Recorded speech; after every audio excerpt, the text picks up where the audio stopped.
अस्सलाम वालेकुम नाज़रीन किराम, मैं हूं आपका होस्ट अयाज अहमद। नाज़रीन किराम, आज 15 मई जुम्मतुल मुबारक का दिन है। आप सबको बहुत बहुत जुम्मा मुबारक। इंतहाई अहम अपडेट्स के साथ आपकी खिदमत में हाजिर हूं। गुजारिश करूंगा कि हमारे चैनल को जरूर सब्सक्राइब कर लें ताकि इन्फॉर्मेशन का यह सिलसिला आप लोगों तक पहुंचता रहे। नाज़रीन किराम, सबसे पहले मैं आप सब लोगों का शुक्रिया अदा करना चाहता हूं। कल के व्लॉग में मैंने आप लोगों से एक गुजारिश की थी कि कमेंट बॉक्स में आपने अपनी राय का इजहार करना है कि अगर इमरान खान के साथ एस्टेब्लिशमेंट की, नून लीग की या पीपल्स पार्टी की कोई बातचीत होती है तो क्या इमरान खान अपने असूलों के ऊपर कोई समझौता करेंगे, कोई कंप्रोमाइज करेंगे। तो आप सबका बहुत बहुत शुक्रिया।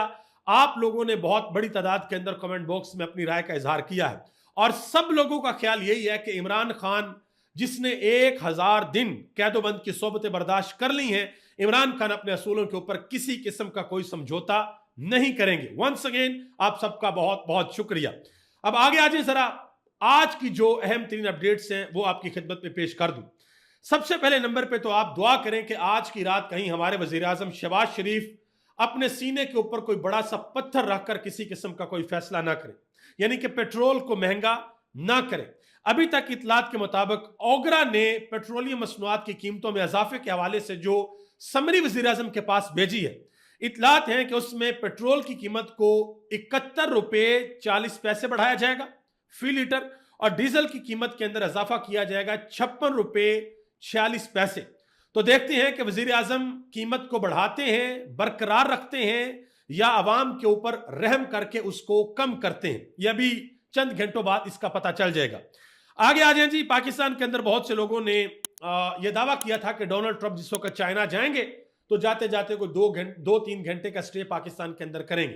तो हमने गुजारिश की थी कि अगर डोनाल्ड ट्रंप पाकिस्तान आया तो उसके सामने बेशक हाथ जोड़ लेना, सैल्यूट कर देना उसको, कोई 20-25 उसके तरीफी कलमात उसके सामने कह देना, लेकिन डोनाल्ड ट्रंप से यह बात मनवा लेना कि भाई हमें ईरान से सस्ता पेट्रोल लेने दें, हमें ईरान से गैस लेने दें।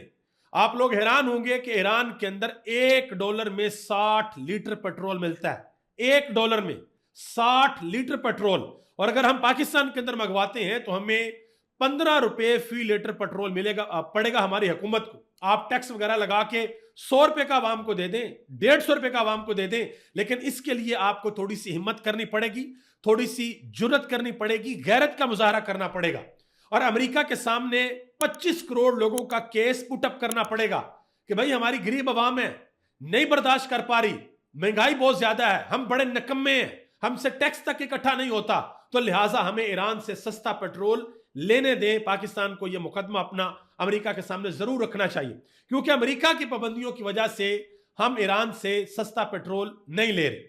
और डोनाल्ड ट्रंप चाइना से अब वापस जा चुके हैं, तो वापसी भी की भी अब कोई उम्मीद नहीं है कि वापसी वो पाकिस्तान आएंगे। तो जिन जिन लोगों ने दावे किए थे उन सब लोगों के जो दावे थे वो झूठे थे। डोनाल्ड ट्रंप पाकिस्तान नहीं आए। अब आगे आ जाए जी, एक और अहम तरीन खबर है और यह खबर यह है कि महमूद खान अचकजई इन दिनों बड़े मुतहरक हो गए। महमूद खान अचकजई ये चाहते हैं कि अगर बाहर निकलकर एहतजाज किया जाए तो अकेली पाकिस्तान तहरीक इंसाफ ना निकले, या ये ना हो कि कंटेनर के ऊपर तहरीक इंसाफ है और तहरीक तहफ़्फ़ुज़ ऐन पाकिस्तान है और कोई मौजूद ही नहीं।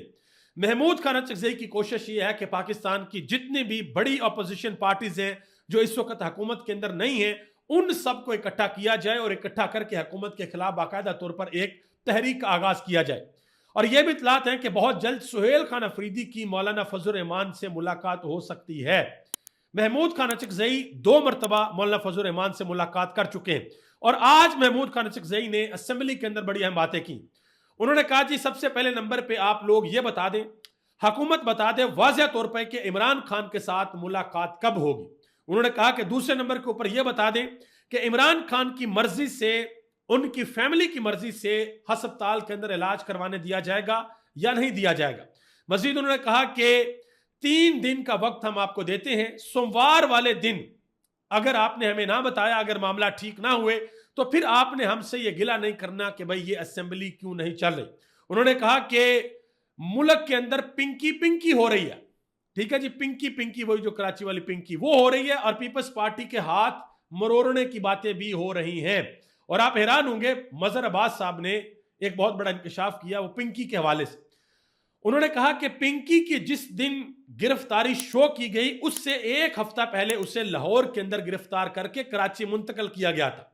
इस एक हफ्ते के दौरान क्या कुछ हुआ है किसी को कुछ नहीं पता। उन्होंने कहा कि आपको याद होगा अयान अली वाला केस, आपको भी याद है ना, अयान अली वो जो पकड़ी गई थी एयरपोर्ट से, क्या बना था बाद में? कुछ भी नहीं बना था।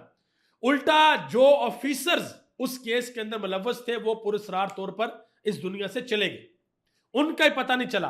तो मजहर अब्बास साहब कहते हैं कि होगा कुछ भी नहीं, यह गिरफ्तारी सिर्फ चंद लोगों के ऊपर दबाव बढ़ाने के लिए इस्तेमाल होगी कि कुछ लोगों से कुछ काम निकलवाना मकसूद है, जैसे ही वो काम निकल जाएगा हर चीज के ऊपर मट्टी पड़ जाएगी।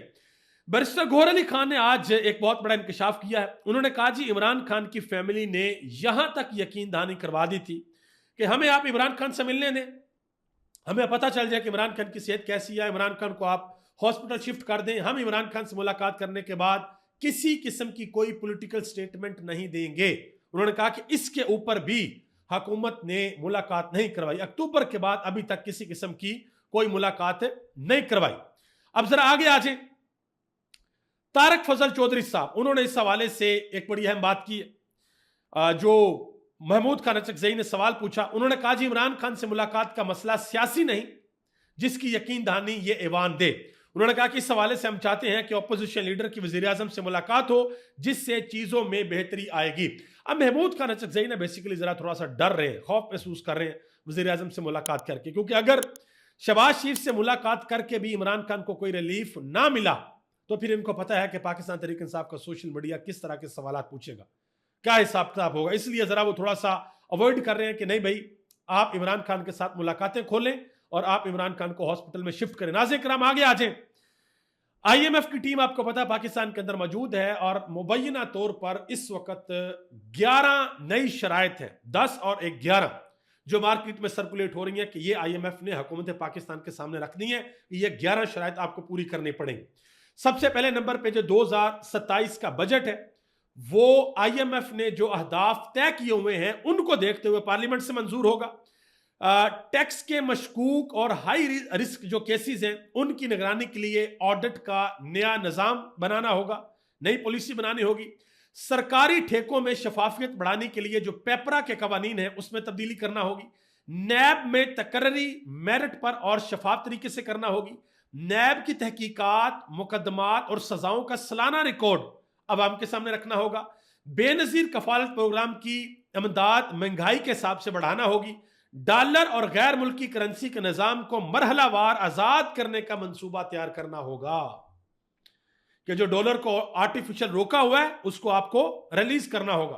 फिर आगे कहा 8वें नंबर पे कि 1 जुलाई 2026 तक गैस की कीमतों को असल टारगेट के मुताबिक बढ़ाना होगा और फरवरी 2027 में गैस की कीमतों को दोबारा बढ़ाना होगा, रद्दोबदल करना होगा।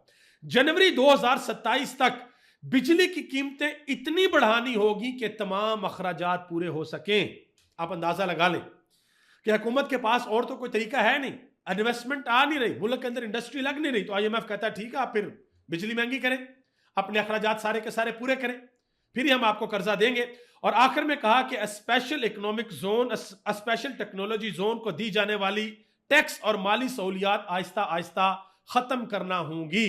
ये 11 शरायतें, ठीक है जी। अब जरा आगे आ जाए, मौलाना फजल रहमान ने कराची के अंदर बड़ा दबंग खिताब किया है। आपको याद होगा जिस वक्त 26वीं आईनी तरमीम होने के लिए जा रही थी तो पूरे मुल्क के अंदर मौलाना एक दफा हो गई थी, क्योंकि लोगों को लगता था कि भाई अब की बार मौलाना फजल रहमान डट जाएंगे, पीछे नहीं हटेंगे। लेकिन मौलाना फजल रहमान ने अल्टीमेटली हुकूमत का साथ दे दिया था और अब मौलाना फजल रहमान दोबारा बड़के शड़के मार रहे हैं। बड़के मैं आपके सामने रखता हूं, आपने खुद अंदाजा लगाना है ये सिर्फ बड़के हैं या इनके ऊपर कुछ होगा। मौलाना साहब कहते हैं कि बलोचिस्तान खून में नहा रहा है, सिंध पर डाकुओं की हुकूमत है, सदर को ताहयात इस्तिस्ना मिल गया है। ये एस्टेब्लिशमेंट तो बड़ी बेवकूफ है कि इस एस्टेब्लिशमेंट ने ऐसे पाक साफ आदमी को 8-10 साल जेल के अंदर रखा, जरदारी साहब। उन्होंने कहा कि कभी इतना बड़ा मुजरम जेल में रखते हैं, यानी कि जिसके ऊपर कोई केस ही नहीं हो सकता, जिसको इस्तिस्ना मिल गया है, उसको आप लोगों ने फिर 8-10 साल जेल के अंदर क्यों रखा है। अब आगे आ जाए, मजीद मौलाना फजल रहमान ने कहा कि पाकिस्तान तुम्हारी वजह से यरगमाल बन चुका है और तुम कहते हो कि हम पाकिस्तान की जंग लड़ रहे हैं, तुम खुद भी फंस चुके हो, कौम भी महसूर है। एक आबने हुरमस बंद हुआ है उधर और हमारे तमाम सियासतदानों के आबने हुरमस जो है वो बंद हो गए। मजीद उन्होंने कहा कि एस्टेब्लिशमेंट धांधली करके हमें पार्लियामेंट से बाहर करती है। एक तरफ तो कुछ जाहल कुव्वतें हम पर कत्ल के फतवे लगाती हैं, दूसरी तरफ पाकिस्तान के वफादार हमें पार्लियामेंट से बाहर रखने के लिए धांधली करते हैं, हम किधर जाएं। यह भी कहा कि थ्रेट अलर्ट देते हैं, कहते हैं कि फलां जगह ना जाओ, मेरी जान माल की हिफाजत रियासत की जिम्मेदारी है, अगर मुझे कुछ हुआ तो मैं उसका बदला लूंगा, बल्कि मैं उसका बदला नहीं लूंगा, बल्कि मेरे कत्ल की जिम्मेदार रियासत होगी। ये मौला फजल रहमान ने बातें की हैं। आखिर में उन्होंने कहा कि आइन तोड़ते हैं तो मुल्क की तबाही के जिम्मेदार आप हैं। उन्होंने कहा कि JUI को मद्दे मुकाबल लाने की कोशिश की तो अपनी हलाकत का ऐलान करोगे। पाकिस्तान को फलाही, दफाई और माशी लिहाज से मजबूत रियासत बनाया जाए। JUI 22 मई को महंगाई के खिलाफ मुल्क गिर एहतजाजी मुजाहरे करेगी। अब देखते हैं कि मौलाना फजल रहमान साहब के तिलों में पानी है कितना, आने वाले वक्त में पता चल जाएगा। नाज़रीन साहब, तहरीक इंसाफ के एक नौजवान MNA हैं आदल बाज़ाई, उन्होंने एक बहुत बड़ा इंकशाफ किया है। वो कहते हैं कि बलोचिस्तान के अंदर एक DC थे जिनका नाम था साद बिन असद। उन्होंने कहा कि साद बिन असद ने मुझे यह कहा कि तुम मेरी गर्लफ्रेंड से मिलो, उससे मामला तय करो। उन्होंने कहा कि मैंने इनकार कर दिया कि मेरे पास टाइम नहीं है, मैं नहीं मिल सकता। उन्होंने कहा कि उसके बाद फिर बलोचिस्तान के अंदर जो मेरा प्लाजा है उसको गिरा दिया गया। उन्होंने कहा कि मेरा प्लाजा गिराना इसी सिलसिले की कड़ी थी क्योंकि मैंने मुलाकात से बाकायदा तौर पर इनकार कर दिया था। अब आगे आ जाए जी, जरा दिल को थाम कर यह बात सुनिएगा। कंवर दिलशाद साहब, ये ऐसे साहब हैं कि जो वक्त से पहले बहुत सी चीजें बता देते हैं क्योंकि इनको चीजें कहीं और से आती हैं।